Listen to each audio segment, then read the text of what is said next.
-40°C குளிர் உள்ள அண்டார்டிகாவில் கூட எப்படி ஒரு முட்டை பொறிச்சு ஒரு பெண் குயின் பிறக்குதுன்னு நான் சொல்றது கேட்டால் கண்டிப்பாக நீங்கள் ஷாக்காவீங்க. ஆண் பெண் குயின் இனப்பெருக்கத்துக்கு பிறகு மதர் பெண் குயின் பாடியில் கருவுற்ற முட்டை உருவாகும். தென் 29 நாளுக்கு பிறகு அந்த முட்டையை ஃபாதர் பெண் குயினுக்கு டிரான்ஸ்ஃபர் பண்ணிட்டு மதர் பெண் குயின் இறை தேட தண்ணிக்குள்ளே குதிச்சிடும். இந்த எக்கோட வெயிட்ஸ் அரௌண்ட் 450 grams இருக்கும். இந்த எக்கை டிரான்ஸ்ஃபர் பண்ணும்போது லைட்டாக எக்கு ஸ்னோவில் விழுந்தாலே கரு இறந்துடும்.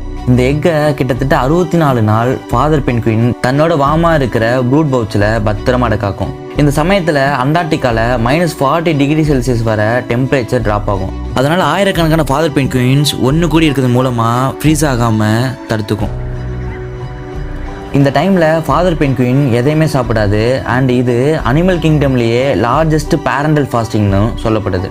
ஒன்ஸ் முட்டை பொறிச்சு பெண் குயின் வந்த உடனே ஃபாதர் பெண் குயின் அதோட த்ரோட்டில் இருந்து சுரக்கிற மில்கை கொடுக்கும். ஒன்ஸ் மதர் பெண் குயின் ரிட்டர்ன் வரும்போது ஃபாதர் பெண் குயினோட வெயிட்டு ஆல்மோஸ்ட் பாதியாக குறைஞ்சிருக்குமா. ஈவன் ஆயிரக்கணக்கான பெண் குயின் கூட்டத்தில் பேபி பெண் குயினோட வாய்ஸை வச்சு தான் மதர் பெண் குயின் தன்னோட பெண் குயின் குஞ்சுன்னு கண்டுபிடிக்குமா. தென் இந்த பேரண்ட்ஸ் பெண் குயின் ஒரு தடவை ஃபுட் தேடவும் மற்றொரு தடவை அதோட குஞ்சை பாதுகாக்கிற வேலையும் மாற்றி பண்ணிக்குமா. ஈவன் இந்த டஃபஸ்ட் பிளேஸ் அந்த இடத்துல கூட ஒரு பெண் குயின் கிரியேட் பண்ணுற டீம் அண்ட் பாண்ட் எக்ஸலண்ட்டாக இருக்குல்ல. ஸோ இது மாதிரி இன்ட்ரெஸ்டிங் இன்ஃபர்மேட்டிவ் கண்டென்ட்டுக்கு ப்ளீஸ் ஃபாலோ.